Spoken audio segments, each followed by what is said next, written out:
Hello, my name is Melissa Romo. Today we are going to be reviewing Matlab's while loops. While loops are used when the number of loops needed is not necessarily known. The loop will break once the condition is no longer met. Here's the general format. While the condition, the statements will be executed. This condition can be pretty much anything, but an example is something like I is greater than 10. So as long as I is greater than 10, these statements will be executed. Once this is no longer true, the loop will be broken. Now let's do an example. Let's create a script that calculates the factorial of an integer using the while loop instead of the for loop.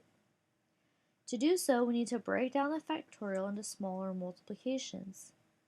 We will do this by beginning with multiplying n by the quantity of n minus 1, then that answer by n minus 2, then that answer by n minus 3, and so on until we're multiplying by 1.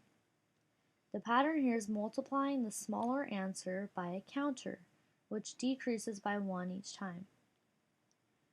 We're going to begin by asking the user to input the integer that they'd like to take the factorial of.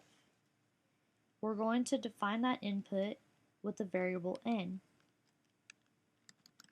And I'm going to do that now. N equals the input of enter the integer that you would like to take the factorial of.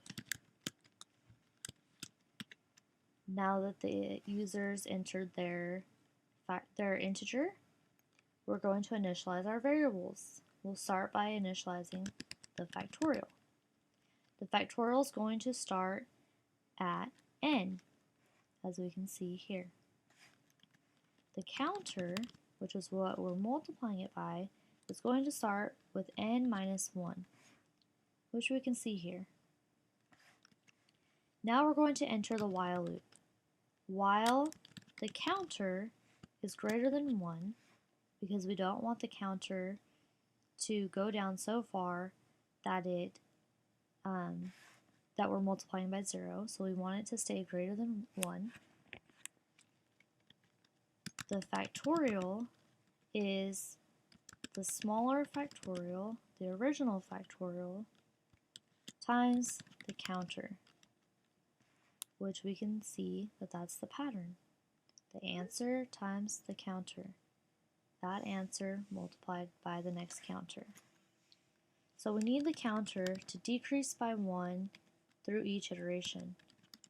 We do that by saying that the counter, the new counter, equals the old counter minus 1. We end the while loop. We display our answer. We say the factorial of placeholder is placeholder, new line. We do a comma. The first placeholder is supposed to be for the variable n. The second placeholder is supposed to be for the variable factorial, and we end that. Save this. Now let's debug and see what's happening. First, let's clear our workspace. Clear our command window. Now run. Enter the integer. Let's do 4 again. The factorial of 4 is 24. Now let's do it debugging. 4. The counter starts at 3, which is 4 minus 1, because our n is 4. The factorial starts at 4, which is our initialization here. Initialize.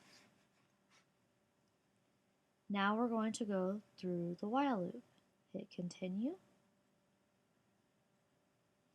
We can see that the factorials become 3 times 4, which is 12, and the counter is going to decrease by 1.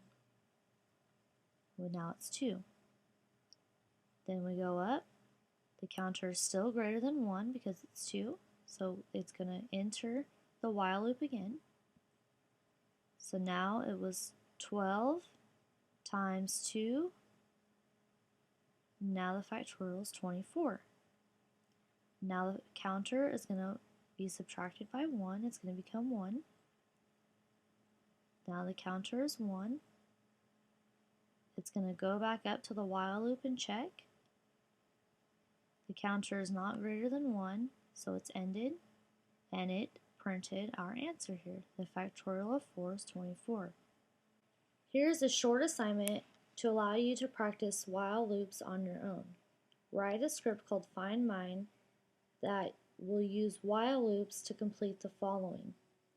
If you have any questions on this assignment or on this topic, please come to the next SI session where I will be available to assist you. Thank you for watching.